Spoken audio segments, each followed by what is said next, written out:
Royals throughout history have often been portrayed as paragons of refinement and sophistication, but lurking beneath their majestic robes are some rather peculiar habits that would make even the most eccentric commoner raise an eyebrow. From the bizarre to the downright ludicrous, these 5 peculiar habits of royals showcase that even those born into privilege are not immune to the allure of eccentricity. But before we dive in, I still encourage you to ever so gently pet the subscribe button, just for good luck. Now back to the video. The secret language of fans. The humble fan, a seemingly innocuous accessory wielded by noble ladies to combat the stifling heat of ballrooms. Little did commoners know, these fluttering contraptions were not just for cooling down, they were also covert communication devices. Royals developed an elaborate system of fan gestures to convey messages without uttering a single word.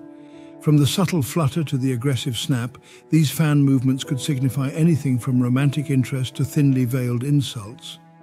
Imagine trying to decode a royal conversation while innocently fanning oneself on a hot summer's day. The obsession with beards.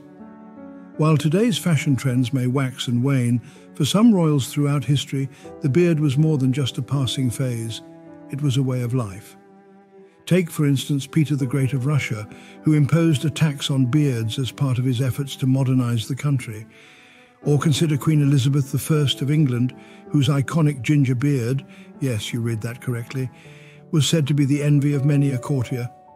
Whether they sported beards to assert dominance or simply because they believed facial hair bestowed mystical powers, one thing's for sure, grooming habits were certainly a hairy situation for these royals. The royal menagerie. Forget about cats and dogs. Royals have historically taken their love for pets to a whole new level with their private menageries.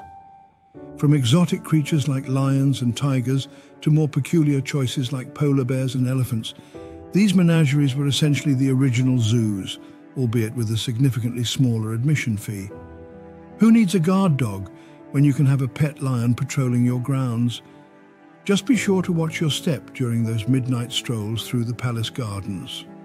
The quirky eating habits, dining etiquette be damned. Royals throughout history have displayed some rather bizarre eating habits that would make even the most adventurous foodie balk.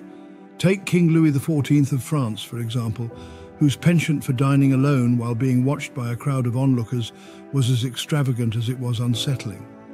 Or consider King Henry VIII of England, whose infamous love for roasted swan and peacock pie gave new meaning to the phrase dinner theatre, bon appetit indeed, the not-so-royal bedtime rituals.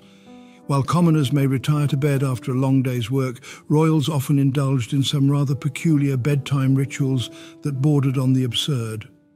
From sleeping sitting up to avoid wrinkles, looking at you, Queen Victoria, to surrounding oneself with a retinue of courtiers to ensure a good night's sleep. Yes, that was a thing. The bedtime routines of royals were anything but restful. Who needs a cozy night's sleep when you can have the entire court crammed into your bedchamber? Thank you kindly for watching.